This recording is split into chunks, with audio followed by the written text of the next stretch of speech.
муҳтарам дӯстдорони футбол, канали Фут бародаро имрӯз дар бораи хабарҳои тару тоза гап мезанад. Аз ин супас дар ин канал ҳар рӯз видео мебарояд. Барои ҳамин зангулачаро зер кунед, то ин ки аз видеои нави мо бохабар бошед. ҳамада тамошои хуб, рафтем. сар мекунем аз хабари хуш барои мухлисони Челси.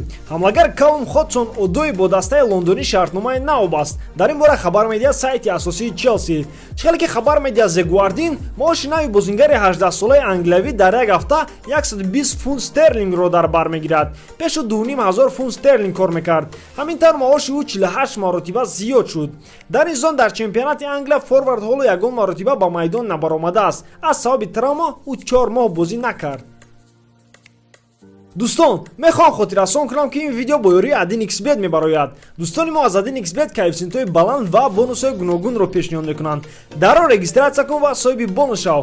даромади гап бонусу бо промокоди TouchFood 1xbet барои одамони нав то 6500 рубл бонус медиҳад. имконатро аз даст надиҳед. ползашиники Барселона Френки де Йонг на танҳо дар майдон диққат ҷалб мекунад. инчунин бо як амалаш дар Инстаграм. ин ҳодиса баъди бозӣ бо Боруссия Дортмунд рух дод ки каталониҳо қариб буд ки мағлуб шаванд. бо минадории дарвозабон Марк Андре Тер Штеген Барселона бозиро мусовӣ анҷом дод ки ӯ якчанд сейф ва зарба 11-метраро гардонд. дар аккаунти асосии даста суратҳои бозӣ партофта шуд ки дар он ҷо дар комментари бисёр суханҳо дар бораи хориҷ кардани Валверде навишта шуда буд. мухлисон аҳамият доданд ки бозингари голландӣ дар ин сурат лайк мондааст. баъдан ӯ лайки худро гирифт, аммо мухлисон ӯро тест скрин карда ва дар ҳама ҷо паҳн карданд. сомонаи испанӣ Эл Чурингуито як хабари беҳад зур баровард. Реал ва ПСЖ дар бораи гузаштани Мбаппе дар тобистон аллакай маслиҳат карданд ва нархи ин трансфер дар ақли одам ҷой намегирад. Реал теория ба ПСЖ 225 миллион евро диҳад ва боз 50 миллион евро дигар ҷамъи бонусҳои гуногун. худ Мбапперо бошад дастаи шона дар як сол маошашро 35 миллион евро мекунад ва ин маош метавонад то 40 миллион евро хезад. бояд Мбаппе дар ин бора ҷиддӣ фикр кунад, барои он ки ПСЖ бе ӯ ва Кавани ва Неймар Реалро титу пора кардан бо ҳисоби 3-0. дубуро дар ин бозӣ Анхел Ди Мария кард ва дастаи пешинаи худро шарманда сохт.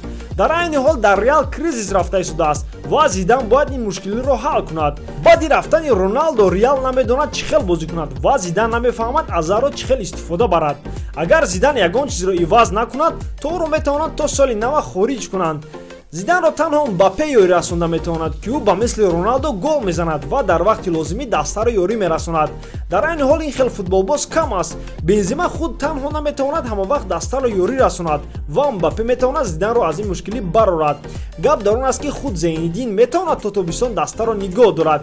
бо гуфтаи овозҳо Маурино пешниҳоди дигар дастаро рад дорад ва аз Перес пешниҳод интизор аст. дӯстон, ба ҳамин видеои имрӯза тамом. боварӣ дорам ки эҷодкории ман ба шумо писанд меояд. лайк, комментария ва дар канал обуна шуданро аз ёд набарорен ва ҳатман ба зангулача зер кунед, то ин ки аз видеои ояндаи мо бохабар бошед. бо шумо буд Муҳаммад Гаиров. хай, то боздид.